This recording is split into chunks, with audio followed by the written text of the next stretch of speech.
Re! Viss ēters ir te! Kad Francija bija uzvarēta, vācieši Parīzi padarīja par savu karavīru atpūtas vietu.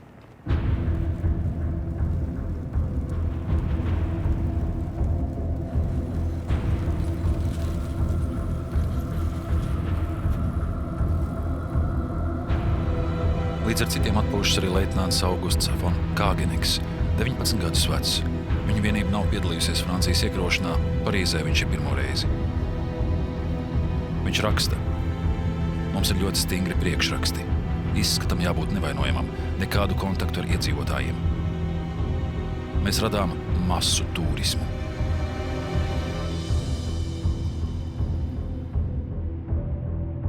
Franči uz viņiem neskatās.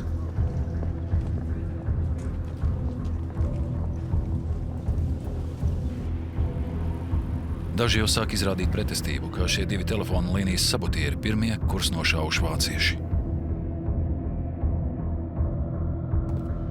Jaunā autoritārā Francijas valdība ar maršalu Petēnu priekšgalā steidz sadarboties ar Vāciju. Petēns nosaka ebrejiem īpašu statusu, izslēdzot viņus no sabiedriskās dzīves. Viņš apmainās rokas spiedieniem ar Hitleru.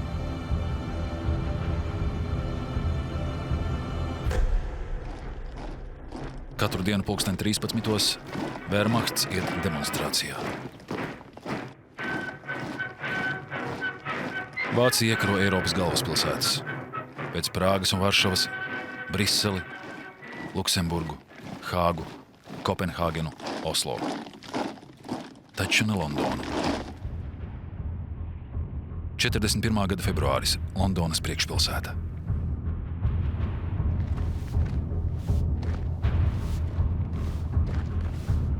Rozai ir 3 gadi, no tiem 2 kara gadi. Apokalipse. Otrais pasaules karš.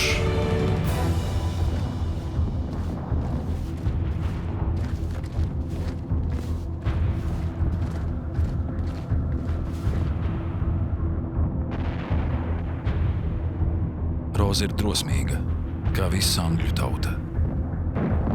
3. sērija – šoks.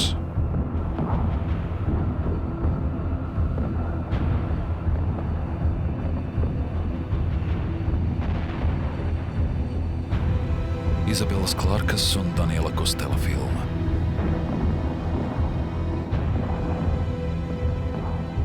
Vācu bumbvedēji ir sapostījuši Lielbritānijas pilsētas. Tomēr tā turas braši, salīdētā par Čērčilu. Tai gādīgi palīdz Rūzvelts. Rūzvelts jau 3. reizi ievēlēts par ASV prezidentu. Par spīti amerikāņu noraidošajai attieksmei pret karu viņš pasludinājis: Mums jākļūst par demokrātijas arsenālu. Līdz Lielbritānijai nokļūst tikai daļa nosūtītā bruņojuma.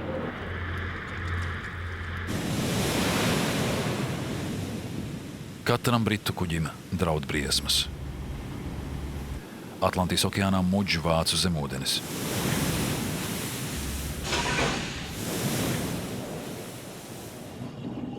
To periskopi meklē britu kravas kuģis.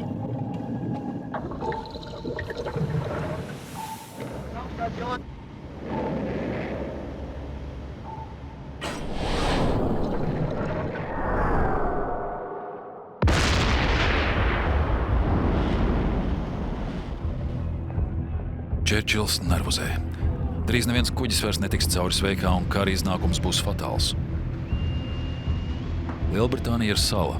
Tas ir tās spēks un vājums. Tā ir vienīgā cerība okupētajām zemēm. Vācu zemūdenes tagad var izmantot Francijas ostas. Atlantijas vilki pulcējas baros. Tikai 1941. gadā vien tie sašojot vai torpedējot ir nogremdējuši 4 miljonus tonu britu kuģu.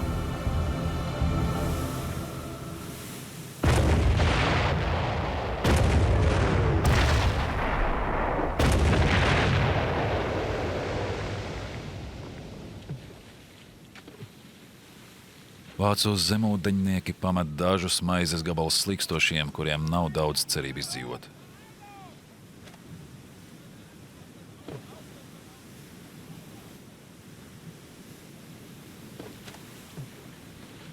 Viņi nomirs no slāpēm, bada un augstuma vai noslāps mazutā.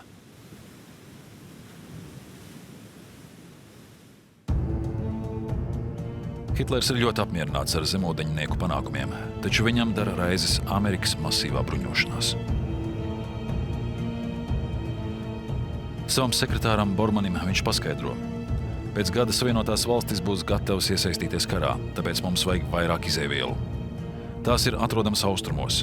Mums jāiekaro šī dzīves telpa, tad Lielbritānijai vairs nebūs cerība un tā noslēgs mieru. Amerikāņiem jau būs par vēlu. Tagad steigšus jāuzbruk Krievijai.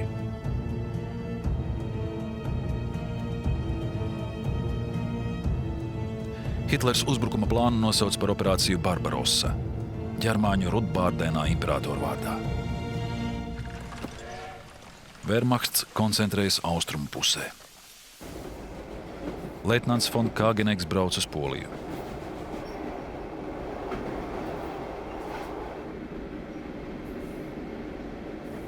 Visā ceļā viņš var redzēt 1939. gada cīņu pēdas. Ieslodzītie poļi un ebreji strādā pie milzīgā autoceļa, ko Hitlers licis izbūvēt cauri Polijai, lai vestu armiju uz jaunajām robežām ar Krieviju.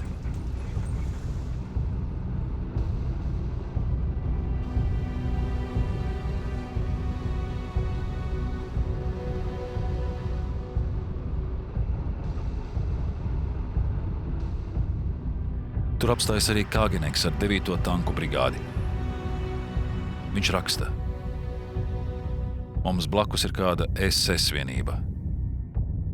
Komandieris mums jautā: vai gribat redzēt žīdu? Viņš pamāja ar roku un kareivis atved maza auguma vīreli. Cik cilvēku tu šodien apzagi? Tas neatbild. 10 sitienu ar nūju. Mēs bijām nomākti. Vai tāpēc mums vajadzēja iekarot Poliju? Mēs bijām dzirdējuši par nežēlībām, taču nezinājām, kas te notiek. Šī valsts bija kļūsi par klusuma valstību. Mēs nezinājām, ka tas ir genocīda sākums, ka tam mēs veltīsim savu drosmi un spēkus.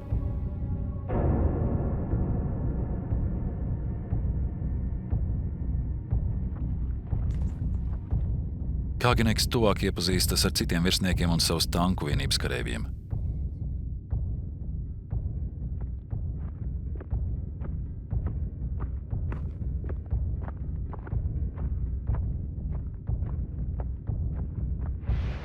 Jābūt gataviem doties uzbrukumā, taču pavēle nenāk. Viņi mīcās uz vietas.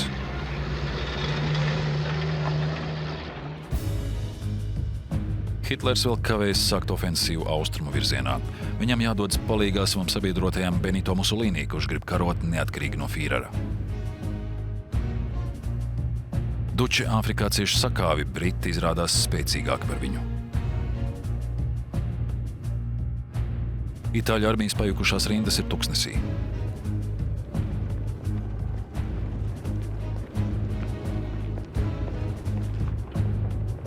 Lai glābtu Mussolini no posta, Hitlers sūta uz Lībiju savu labāko ģenerāli Ervīnu Rommelu. Viņa bruņotā vienība Āfrikas korpuss.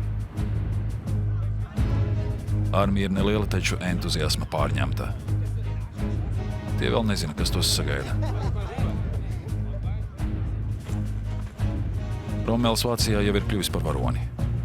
1940. gada maijā un jūnijā viņš ieņēmis Kambrē, Arasu, Ruānu, Šerbūru. Viņš ir īsts nacists, augstākās raudzes, kvēls un efektīvs Hitlera aizstāvis. Rommels tic bruņu mašīnu, tanku un zibenskaru spēkam. Tajā pašā vakarā, kad ieradies Āfrikas korpuss, Rommels to sūta pret Britu pozīcijām.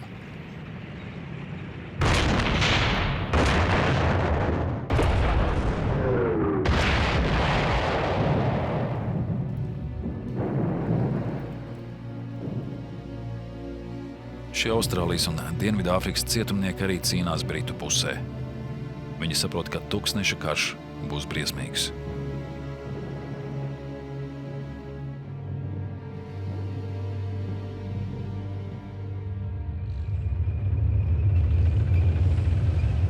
Rommels jau kļūst par leģendu.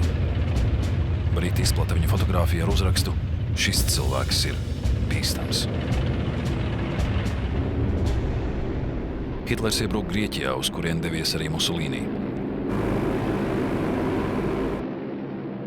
Pēc zibens operācijas Balkānos un Dienvidslāvijas iekarošanas viņš izmet gaisa desantu Krētā. Krievijas uzbrukumam dienvidu flanks ir nodrošināts, bet operācija Barbarossa kavējas.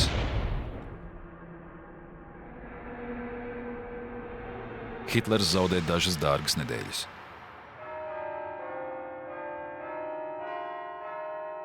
Sarkanajā laukumā notiek tradicionālais gājiens un militārā parāde, kas šoreiz tiek gatavoti īpaši. Staļins grib atstāt iespaidu uz vāciešiem. Viņš ir saņēmis spiegu ziņojums par drīzu uzbrukumu. Tomēr viņš negrib ticēt, ka Hitlers tik drīz uzdrošināsies laust Vācijas PSRS neuzbrukšanas paktu.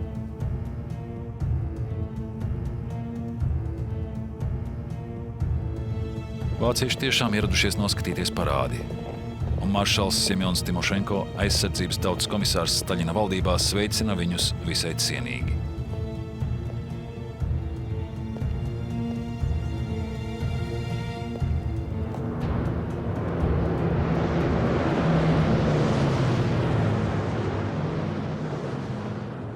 Vācu militāristi izmanto šo parādi par iegānstu, lai apgalvotu, ka Staļins gribējis uzbrukt pirmais.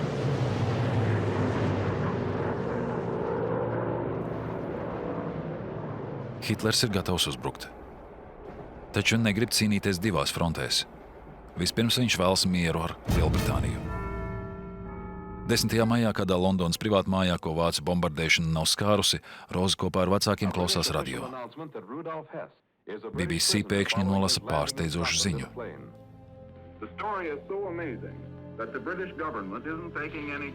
Skotijā netālu no Glāzgovas atrastas vācu lidmašīnas Messerschmitt 110 atliekas. Pilots izlaicis ar izpletni. Tas ir pirmā ranga nacists, Hitlera atsraugs Rudolfs Hess. Viņš saka: es esmu miera sūtnis. Hess ir viens no uzticamajiem Hitlera sakotājiem. Viens no visfanātiskākajiem. Partija ir Hitlers. Hitlers ir Vācija. Vācija ir Hitlers.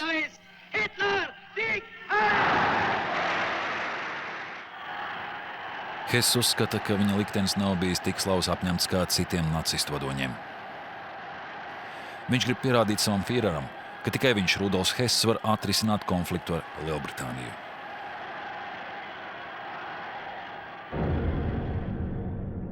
Taču viņš tiek apcietināts. Čērčils par viņu neko negrib pat dzirdēt, un Hitlers viņu zaudē. Hess mūža beigas sagaidīs cietumā. Tomēr pats to negribēdams, viņš pratinātājiem atklāja, ka Hitlers gatavo uzbrukumu Padomju Savienībai. Maskava, 1941. gada 21. jūnijas. Čērčils nekavējoties informē Staļinu, kurš to neņem vērā, tāpat kā Tokijā dzīvojošā spiega Zorges brīdinājumus par plānoto vācu uzbrukumu. Uz dokumenta ir datums 41. gada 30. maijs.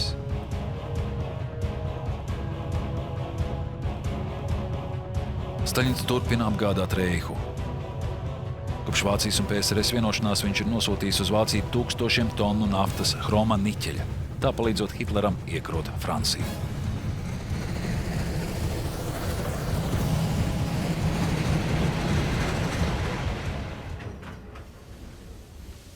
Pēdējā piegāde notiek vēl 1941. gada naktī no 21. uz 22. jūniju. Tas ir pēdējais vilciens ar 1000 tonnām labības. Pusnaktī vilciens šķērso robežu. 3:00 naktī bez kara pieteikšanas pirmie Wehrmachta kainieki ienāk Padomju Savienības teritorijā.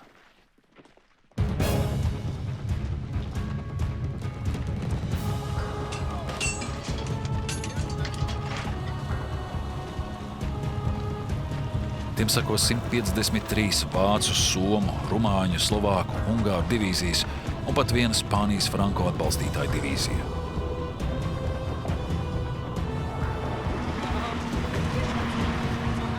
Četri miljoni cilvēku, 600 000 automobiļu, no kuriem liela daļa ražoti Francijā. Berliet un Renault. Un vēl 4000 tanku, 7000 lielgabalu.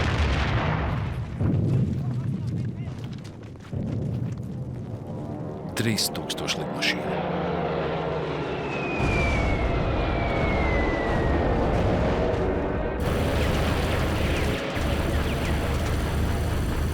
Pirmajās vācu uzbrukuma minūtēs tiek iznīcināts 1500 padomju lidmašīnu, kas atradās uz zemes.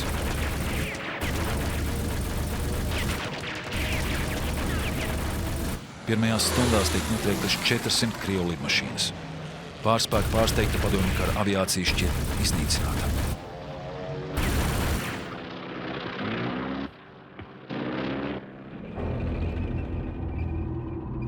Vācu uzbrukums izvēršas 3000 km garā frontē, 3 virzienos. Uz ziemeļiem ideoloģiskais mērķis Ļeņingrada, Krievijas revolūcijas šūpulis, tagadējā Sanktpēterburga. Centrā politiskais mērķis Maskava, Staļina galvaspilsēta. Uz dienvidiem ekonomiskais mērķis Kijeva un Ukraina. Komunistiskās partijas laikraksts Pravda ziņo par fašistu uzbrukumu. Kur ir Staļins? Viņš nerādās, jo ir ārkārtīgi izbijies un panikā, uzzinājis pirmās katastrofiskās ziņas no frontes.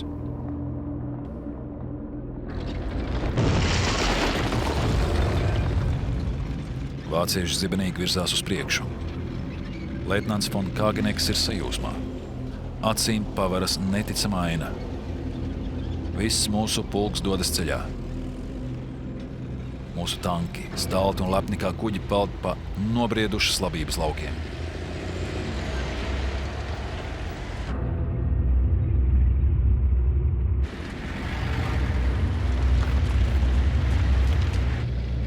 Nekas nespēja pretoties vācu tankistiem, kuriem ir iekalts. Jūs izglābsiet rietumus no aziātu ordām. Tas ir mūsu laiku krustakarš pret tumsas spēkiem, žīdu un boļševiku vāru.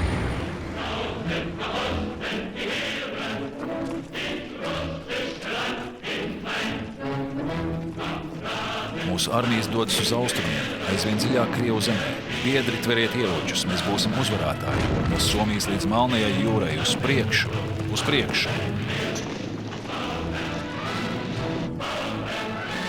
Uz priekšu, uz austrumiem, braša armija. Mūsu mērķis ir brīvība, mūsu karogs ir uzvara. Vadoni pavēli mums, mēs tev sekosim.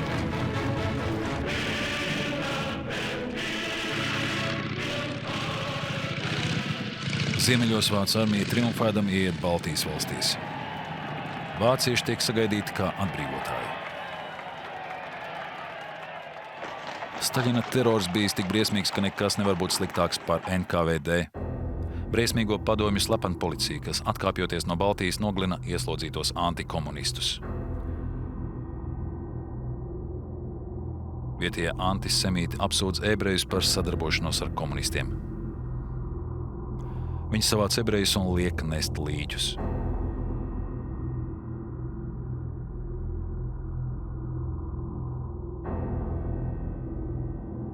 Pēc tam Baltijā sākas ebreju grautiņi.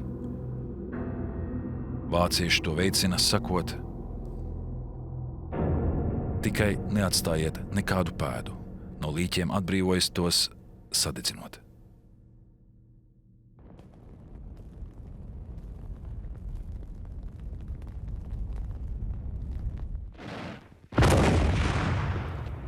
Frontes centrālajā daļā ģenerāli Heinzu Guderianu Zibenskara tanku vīru aizkavējusi Staļina līnija, nocietinājumu rinda, kas triecienā jāieņem tanku vienībām.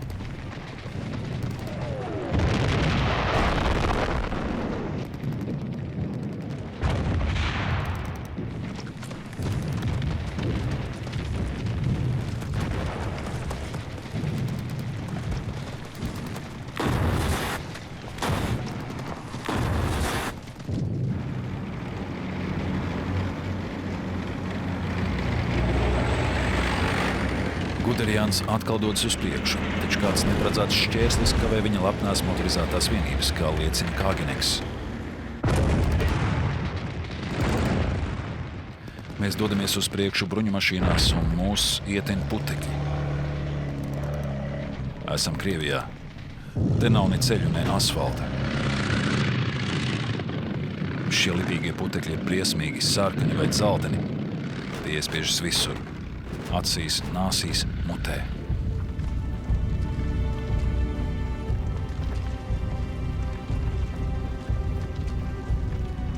Šie vīri tā soļo 50 km dienā.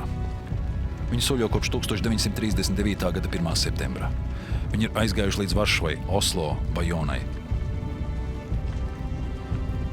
Tagad viņi sāk apjaust Krievijas plašumu.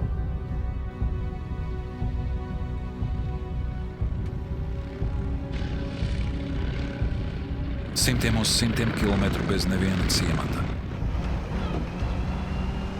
Apgādes, degvielas un munīcijas transportam arvien grūtāk sasniegt fronti.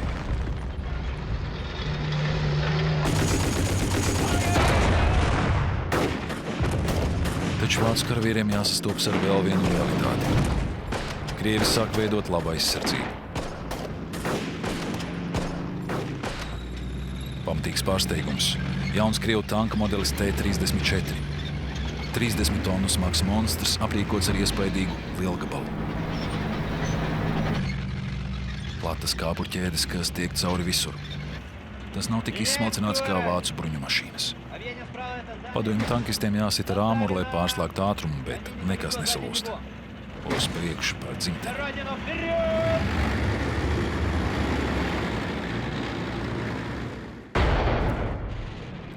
Vācieši ir neizpratnē, kā šie zemcilvēki ir spējuši uzbūvēt tādas mašīnas.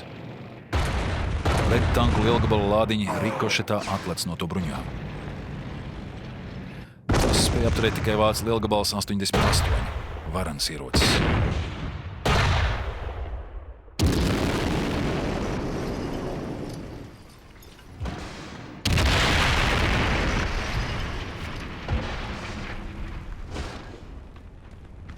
Vācieši joprojām ir vislabāk bruņotie un visstiprākie.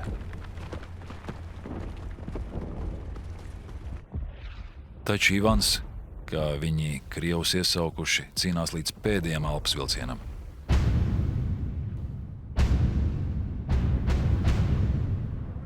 Kāgeneks raksta.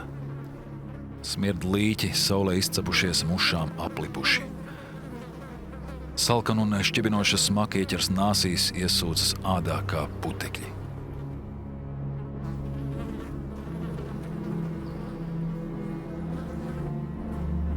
Krievu zaudējumi ir milzīgi, taču arī vāciešu zaudējumi pieauga.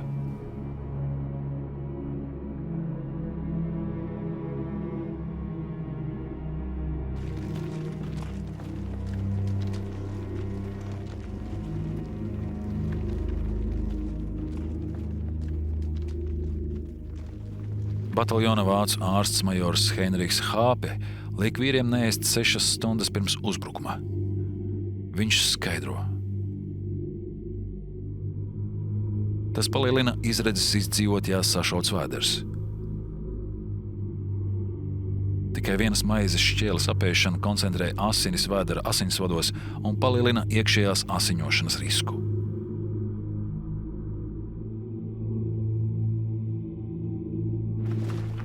Vācieši tomēr virzās uz saviem 3 mērķiem – Ļeņingradu, Maskavu un Kijevu, sagūstot pat veselas armijas.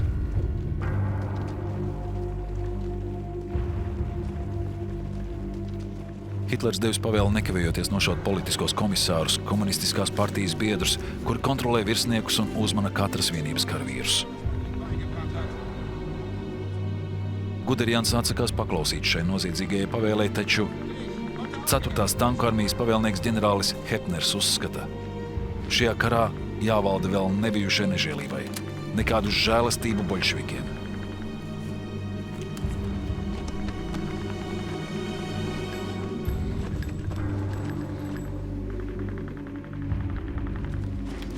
Boļševiki, krievi, izmisīgi cīnās ar aizvien mazāku ieroču daudzumu, Reizēm pat uz 10 vīriem ir viena šautene.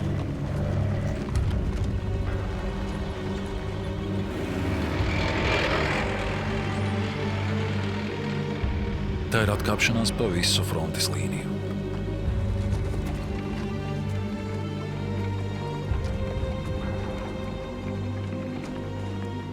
Staļinam jāuzklausa aizvien sliktākas ziņas, bet ko viņš dara?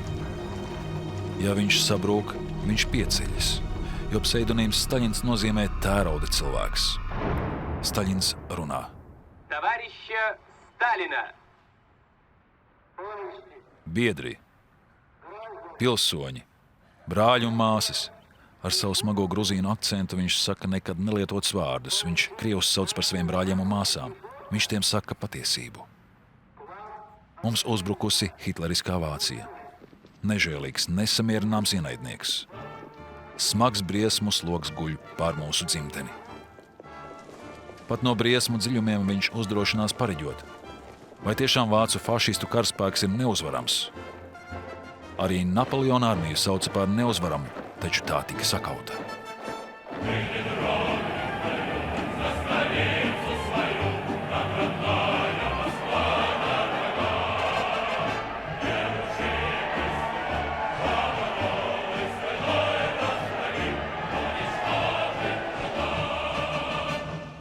Viņš pavēl pārcelt rūpnīcas ar visām iekārtām, darba galdiem un strādniekiem tā uz austrumiem – Urālu kalnos. Viņš pavēl zemniekiem dodieties prom, pametiet mājas, iznīciniet visu. Neatstājiet neko, kas varētu noderēt hitleriskajiem agresoriem.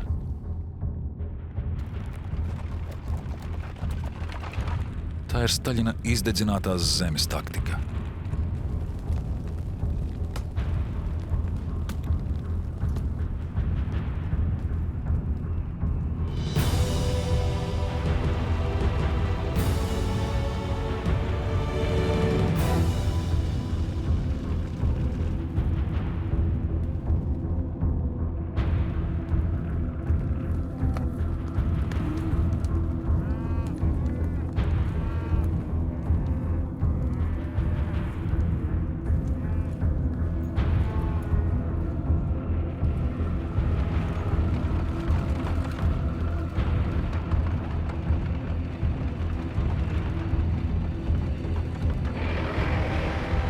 Vācu virsnieki atceras Napoleona karaspēku. 1812. gadā Krievi nodedzināja ciematus un laukus, atstājot Napoleona armiju badā pēc sakāves Berezinas kaujā.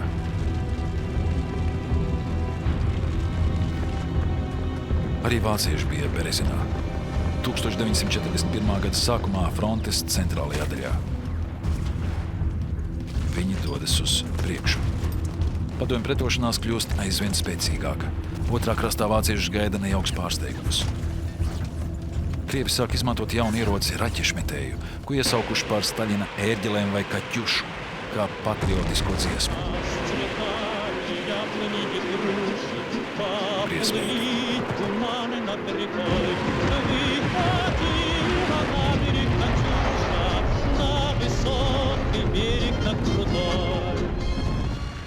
Tomēr vācu virzīšanos uz priekšu nespēja apturēt nekas. Jūlija vidū viņi uzbruk pie Smoļenskas, pēdējās lielās pilsētas ceļā uz Maskavu.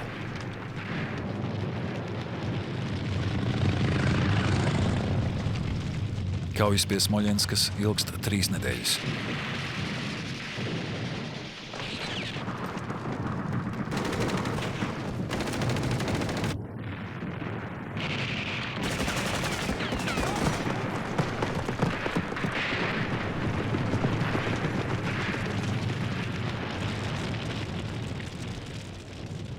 Krievi pretojas līdz pēdējiem elpas vilcienam par spīti aicinājumiem padoties, kas skan no vāciešu skaļruņiem. Nav jēgas pretoties. Padodieties. Nav jēgas pretoties. Padodieties. Maz ir to, kas padodas. Dzīvi palikušie izvēlas paslēpties dziļajos mežos un kļūt par partizāniem.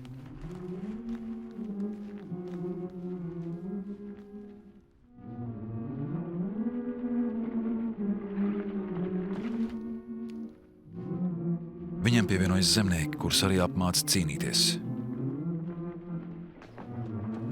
Nodevējs viņu necieš. Viņi iznīcina ienaidnieka sakaru līnijas.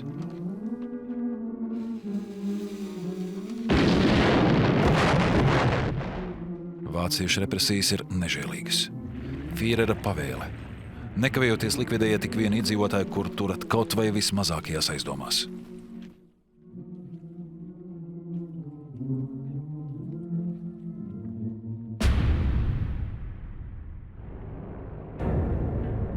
Hitlers nolem doties uz austrumu fronti līdz ar Wehrmachta štāba pavēlnieku maršalu Vilhelmu Keitelu.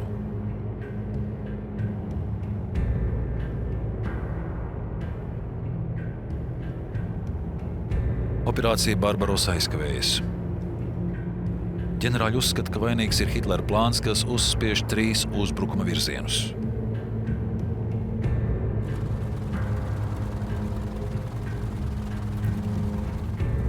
Maršals Fedors von Boks, centrālās armijas komandieris, gluži pretēji grib koncentrēt spēkus pret Maskavu. Kā redzam, Hitlers necieš ģenerāļus, kuri uzdrošinās runāt viņam pretī. Ģenerālis Guderians ir tur. Viņš uzstāja. Mēs esam tikai 350 km no Maskavas. Jūs neko nesaprotat, saka Fīrers. Jūs neko nezināt par ekonomisko karu.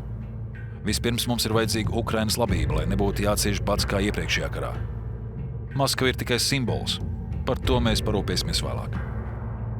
Viņš pavēl Guderianam doties uz Kijevu, lai savilktu loku ap Krievu spēkiem, kas veido tādas kā kabatas Wehrmachta aizmugurē.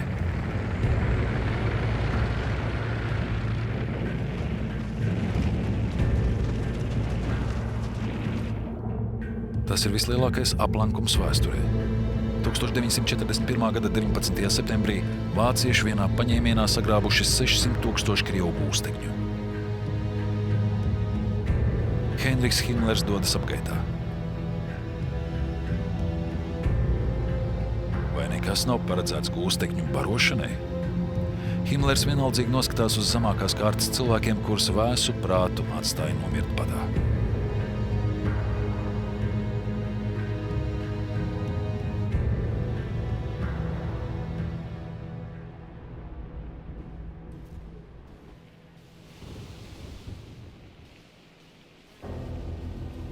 Leitnants von Kāgeneks raksta. Ukrainā mēs dzīvojam labi, nekā netrūka. Olas, sviests, augļi, piens, vīns, lielisks sarkanvīns no Melnās jūras krastiem.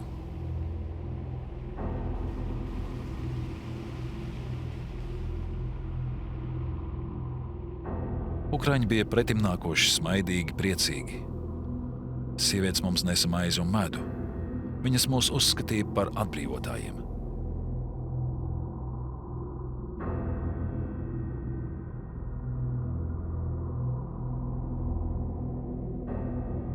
Ukraiņiem ir pietiekami daudz iemeslu ienīst Krievus, īpaši Staļinu, kurš 30. gadu sākumā sarīkoja milzīgu badu, kurā gāja bojā ap 3 miljoniem cilvēku.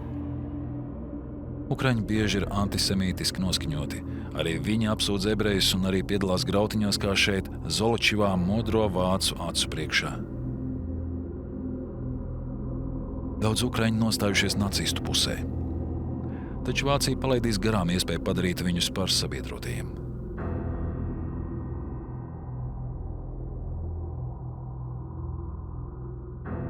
Maršals Hermanis Gērings, otrā svarīgākā persona Reihā, ierodas Ukrainā. Viņš saka, liekas mutes nav jābaro. Tie, kuri var strādāt, lai strādā Reiham. Pārējie, lai mirst. Tie, kuri strādā, dos visus spēkus līdz nomirs.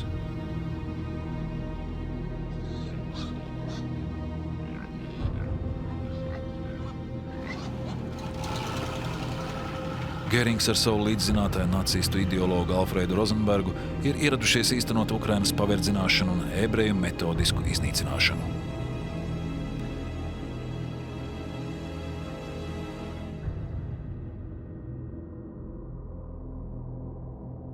Himmlers un Heidrichs kopš 1939. gada izveidojuši iznīcinātāju brigādes, kas sastāv no SS policistiem un Wehrmachta kareiviem, kuri šauj ebrejus.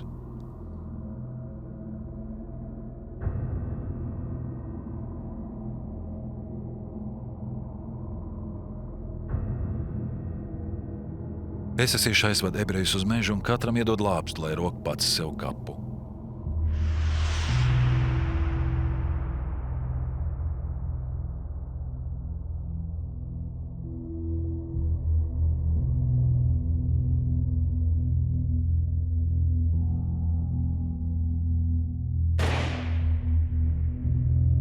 Taču tas valkas pārāk gausi. Tagad esesieši pavēl rakt garus kopīgus kapus, kuros ebrejiem būs jāgulstas uz iepriekšējo līķiem.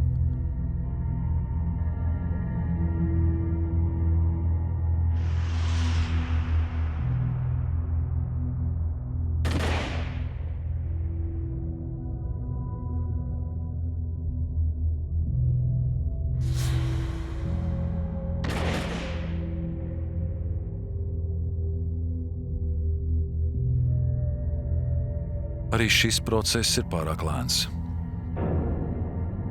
SS netālu no Kievas liek izmantot gravu, tā saukto Babinjaru, un tur 2 dienās iznīcina 33 771 ebreju.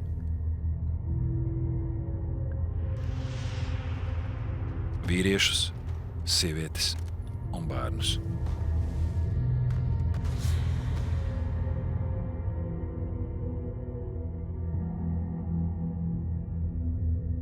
Šajā ellē, tāpat kā dažās citās bendes, fotografē upurus, lai šos suvenīrus nosūtītu uz mājām, uz Vāciju. Izplānotā slepkavība, kad tiek nogalināti miljons ebreju, tiks nosaukta par šo ar lodēm. Tomēr Himlers nav apmierināts. Viņš ir piedalījies kādā no šīm šāvēja akcijām un ticis apšļakstīts ar asinīm. Viņam palicis nelabi. Viņš pieprasa, lai SS izdomātu mazāk primitīvas metodes. Pēc šīm pārdomām tiek radītas mašīnas, kurās ievada izplūdes gāzes, bet vēl pēc gada gāzes kameras. Ziemeļpusē sākas Ļeņingradas blokāde.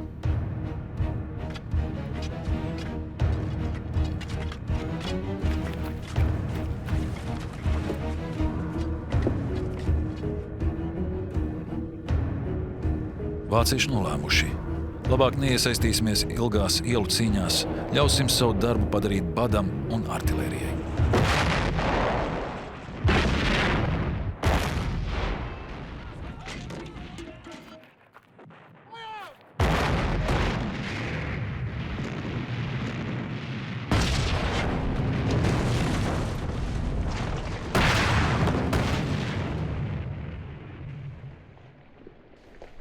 Slavenā Ļeņingradas bibliotēka ir izpostīta.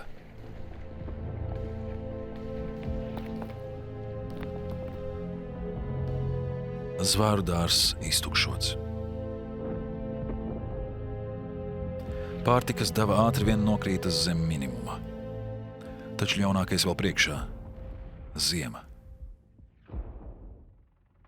1941. gada 30. septembris. Dienvidos Guderians beidzot sagaidīs Hitlera pavēli doties uz ziemeļiem, pievienoties citām armijas daļām un iet uz Maskavu.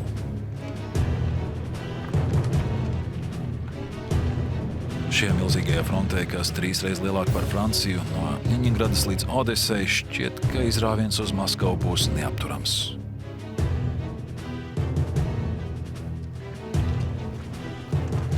Vācieši sagūstījuši vēl 700 000 kara gūstekņu.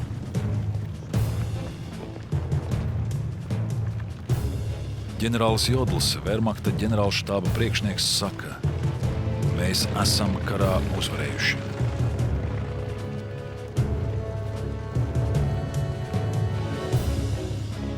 Kāgeneks raksta: pēkšņi mums pretī stājies briesmīgs ienaidnieks.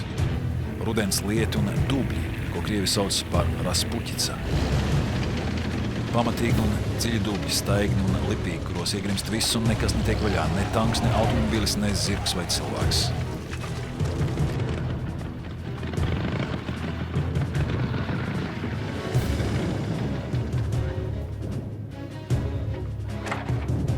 Dubļi paralizē virzīšanos tālāk. Mēs dienā noejam 5 vai 8 kilometrus, nevis 30. Lai pavilktu kājas uz priekšu, nepieciešams pārcilvēcīgas pūles. Wehrmachta lepnums tanki apstājas.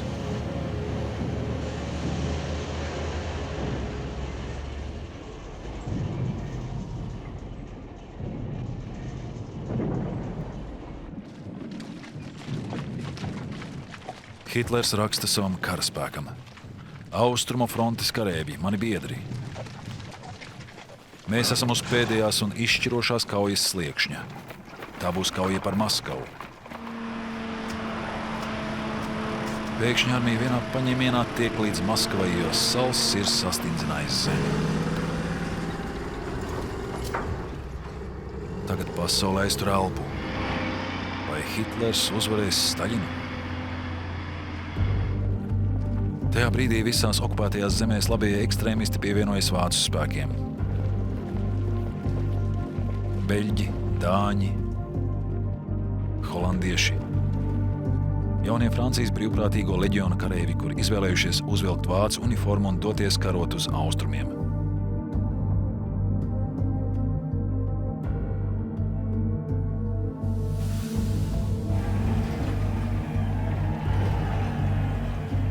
Viņiem būs smagi jācieš. Sākot no 1941. gada novembra, āgras augstuma vilnis temperatūras stabiņam liek nokristies līdz -40. Wehrmachtam, kas bija gatavots Zibens karam, vajadzēja uzveikt Krieviju 4 mēnešu laikā. Vācu armijai nav ziemas ekipējuma. Guderians atmiņās raksta. Nācās redzēt šos izsalkušos un nepietiekami apģērbtos vīrus, kuri cīnījās par niecīgu patvērumu.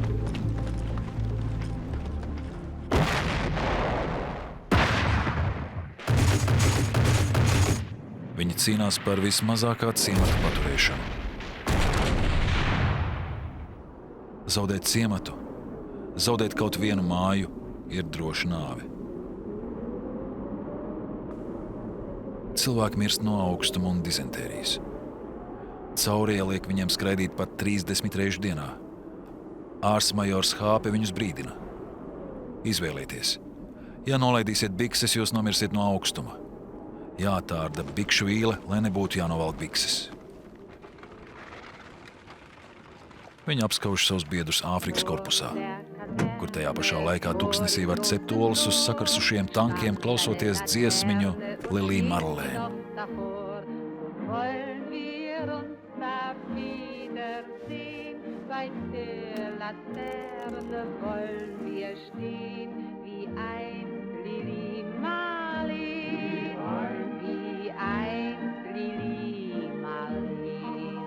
Tuksneša karš retina kareivju rindas arī smiltājos. Trūkst benzīna un pārtikas. Rommelam jāapstājas. Tomēr viņš gatavo jaunu uzbrukumu un jaunus zaudējumus Āfrikas korpusam.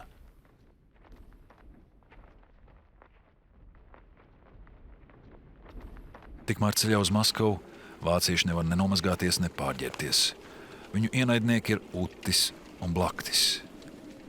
Kašķis tos padara trakus, izplatās tīvs. Lielajai Napoleona armijai tīvs atņēma trešdaļu cilvēku.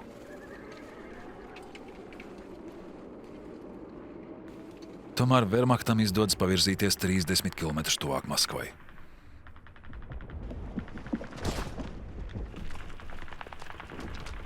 Hitlers saka: es noslaucīšu no zemes virsmas šo nolādēto pilsētu.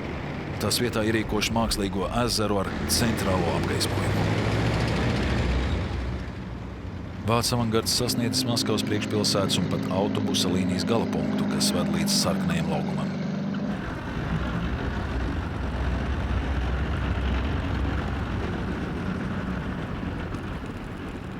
Kamēr padomju armija apturējas vācu virzīšanos uz priekšu, Staļins liek sarīkot tradicionālo parādi revolūcijas gadadienā.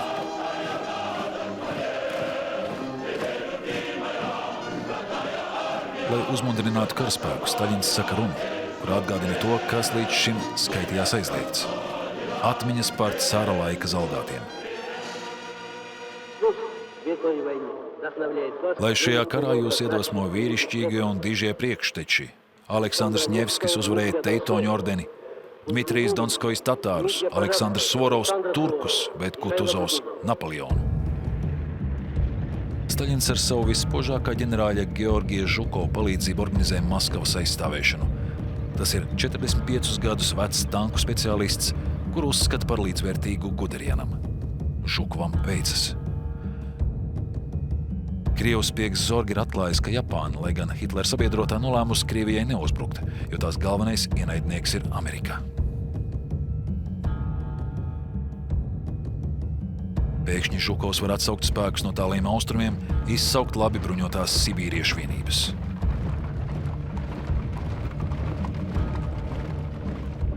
Sibīrieši no augstuma nebaidās.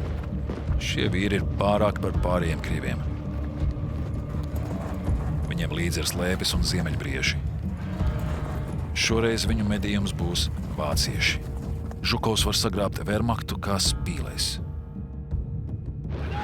1941. gada 5. decembris.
$50 000 vācieši ir miruši vai pazuduši bez vēsts. 57 000 nokļuvuši gūstā. Viņi dodas uz Sibīriju. Viņiem nemitīgi salst. Pēc 15 gadiem atgriezīsies tikai katrs 10.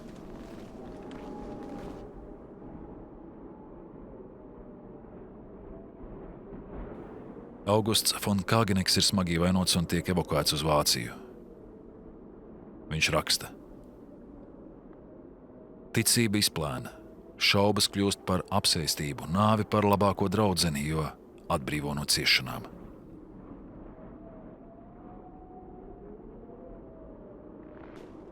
Ciešanas nomāca arī krievus. Valsts ir izpostīta, miljoniem zaudējuši dzīvību. Maskava ir glābta, taču daudzi krituši gūstā un draudi joprojām saglabājas.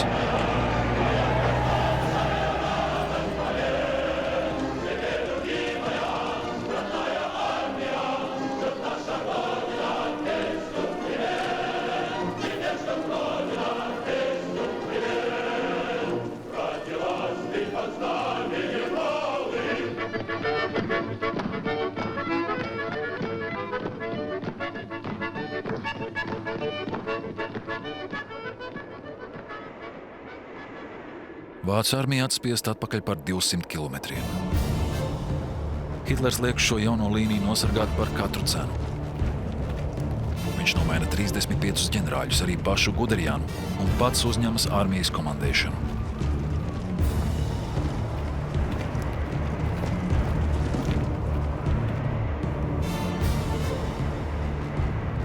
Viņam izdosies stabilizēt situāciju, apbruņot armiju un sagatavoties revanšam. Wehrmachts stingri turas Krievijā. Hitlers Bavārijas namiņā priecājas par saviem suņiem. Viņa prāts sakāvē pie Maskavas vainojami nespējīgie ģenerāļi, diplomāti, kuri apgalvoja, ka Francija un Anglija Polijas dēļ karā neies. Un apvērs izlūkdienests, kas viņam nav sniedzis patiesās ziņas par stāvokli Krievu armijā. Hitlers piebilst. Boļševiku armija sastāv no zemniekiem, kur cīnās ar barbarisku apzinīgumu, un strādniekiem, kurus iedvesmo komunisma mistiskais fanātisms. Taču Hitlers tic savai veiksmei. Viņš uzvarēs.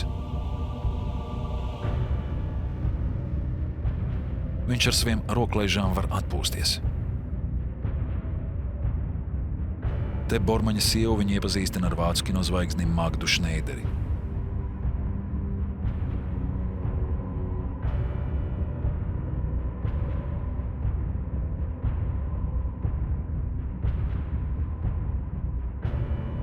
Viņas meita Romija Šneidere ir blakus un spēlējas ar Bormaņa bērniem.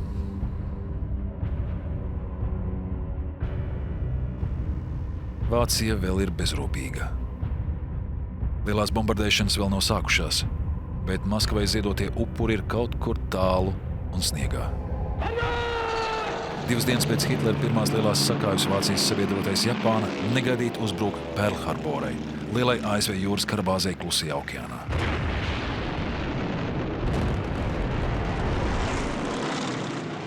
Ar šo Japāņu aviācijas spārnu vēzienu karš kļūst par pasaules karu.